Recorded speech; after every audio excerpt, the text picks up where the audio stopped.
All right, we're back and we're here to talk about the Book of Boba Fett, episode 1. Yes, a new year, new show. New show. Something familiar, but something a little bit different, right? So, Yeah. Um, it's kind of we're in the same timeline as the Mandalorian, yeah, so everybody's kind of familiar with that at this point. And now we're seeing Boba Fett take over the underworld. yeah. Obviously inhabiting Jabba the Hutt's palace. Kills Uh, off Bib Fortuna. yeah, Bib Fortuna, who was kind of right hand man to Jabba, during the original series, right? Yeah. Obviously, so interesting. He's got Fennec Shand with him. She's his number one. Yeah. Yeah. We haven't really seen yet if she's his number one, if she's his equal, if they're partners. Yeah, I'm assuming she's gonna be his number one, but who knows how it's gonna play out and if they're gonna get along or because they're both used to being kind of lone wolves. So yeah. just this first episode kind of gives us that first little glimpse of how he's starting to take over and trying to establish himself as leader of this underworld, this crime syndicate, Yeah. and we get flashbacks as well. So Yeah, it's interesting enough to, whether the crime lords in the area or the people who are kind of running their own establishments, maybe not so happy with Boba Fett. The mayor obviously isn't. We've kind of got that. yeah, you're gonna get that backlash initially. There's people who want to keep their own power Yeah, and and don't want somebody else taking over. that's exactly it. So, interesting with the backstory stuff. I thought, for guys like us, we always had the legend of Boba Fett and being in the Sarlacc Pit and getting out of it, right? So, Yeah, how did he get out? And that was always in Legends, and then now with Disney taking over, everything changes because it's not canon. So I actually love the fact that I've seen going around on the internet too. There's those little videos of Patton Oswalt, and I can't remember what show it's from, but he literally to a T described the scene where he came out of the Sarlacc oh, pit. did It's he? actually how he predicted it, and That's I'm not sure if they kind of looked at that too or not, but it was exactly the way he predicted it, and except for obviously we get to see some insides yeah. view of the Sarlacc pit. Yeah, that was super cool, and I guess I never really thought of like when I was reading the old legend stuff and finding out like how did he get out of the Starlight Pit, in the old scenario, Dengar found him, right? Yeah, So that was an old, yeah, the uh, original. yeah, the original kind of like idea, and I do like that they've taken some elements from the legend stuff and put it into these Star Wars series, which it makes it a little bit more, for the old guys, I guess, old people out there who grew up with these books and whatnot. I like the inner workings of it. I thought it was cool.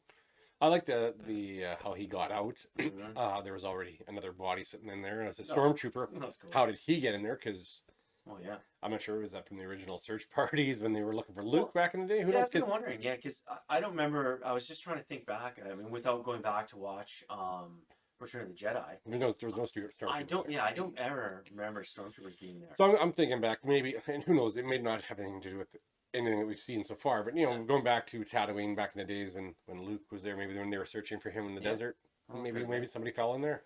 And I always think of that old thing that when C-3PO is translating that they'll be digested over thousands of years. Yeah, it could have been in there for how long? Yeah. Well, and how long when he broke out of there? My question is, how long was he in there for? Like from Return of the Jedi to that point when he got out, how long has he been with the Tusken Raiders? I mean, Well, so judging based on his skin and everything else, yeah. there was some damage done. Oh yeah, In the stormtrooper's outfit, if you looked at it, it was decaying and melting away slowly. yeah, So, like I said, it's a slow decay. But it's weird, they say you're going to be digested for 1,000 years. Well, how do you not rot away in 1,000 years? So I'm not sure there's things that preserve you and take you, kind of eat away at you. interesting. It's a different world, so we Yeah, we have to go with it. But I like the fact that there's no air in there. There's all acidic and stuff he stole yeah, from the stormtrooper, and that's super cool. it was a neat way of doing it. Yeah, I thought it was well done, and you don't need much more than that. No, He's in there, he's out, he's good, and then found by the Tusken Raiders, Sand people, and I like how they kind of I'll go back from the Mandalorian. well, actually, initially found by the Jawas. Good point. Yeah, And they stripped them and left them for the dead. scavengers stealing your stuff. Yeah. Yeah. I do really like how they've expanded the kind of the lore of the Sand People, the Tusken Raiders, and how they've made them a little bit more humanized. Yeah, well, there's a little bit more. Yeah, they're not just pure savages with mindless beasts, right? They do have a hierarchy, and Yeah. it was kind of neat to see that how they work there. One of the neat little scenes in there too was when he was chained up with the other Rhodian. Oh yeah. Did you know who the cameo was? Who was doing the voice? No, I didn't. Sam Witwer. Oh, okay. So Yeah, okay. our cartoon Darth Maul, and from Yeah. Solo he voiced him in Solo as well. Yeah, that's right. So he got to do a little cameo there. Oh, that's cool. Yeah. Well, I mean, and I think which is good is that you have Boba Fett. You know, you're figuring out how it's happening, where he is, and you know, and now he's obviously befriended this little clan of Tusken Raiders here.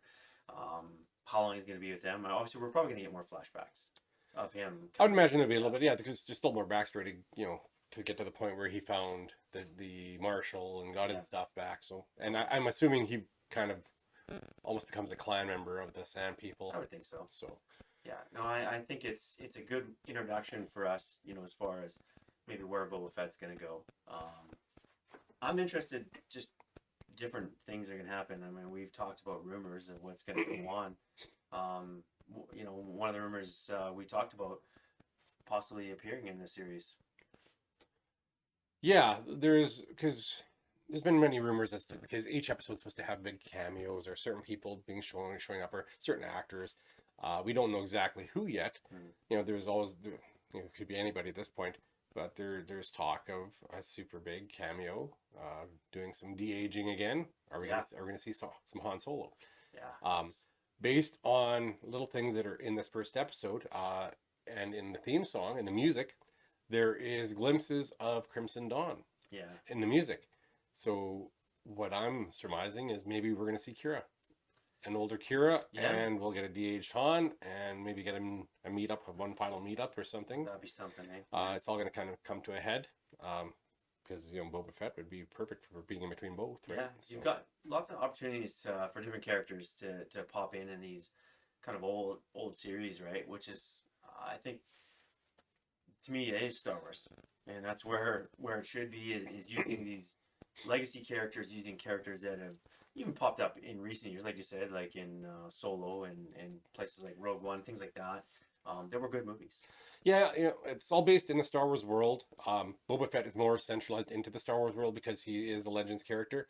I like seeing Mandalorian go off and discover new stuff, even though they brought other things, elements like Luke Skywalker and things back in. Yeah. I like seeing new elements, exploring new stuff. This with Boba Fett, we can see still new stuff, and it doesn't feel uncomfortable bringing in some of the old characters and stuff because he is involved in that world. So, I'm expecting maybe a little bit more fan service from this series, because we can see a lot more of that, and maybe they're going to expand into further shows with this series. Like if they start bringing these other characters back, maybe we'll get to see more Crimson Dawn and things like that. Well, I mean, episode 1 of the books, and I think it was great. So good start. It was a good start. The flashbacks and everything. I'll say that I expected something different, but it's the introduction to the series, so I expect things to kind of just pick up more and more. There was some action sequences and some fights, and but it just felt to me a little disjointed. But it was a good episode. I'm just hoping that it does pick up and get a little bit stronger. Yeah, looking forward to another one coming up. Yeah, then we get the next one here coming up Wednesday. We'll take a look at that and get that one out right away. Yeah, and then on to the next one. I just keep them coming. Yeah, thanks for joining us, the Blazing Overture here, and we'll see you next time.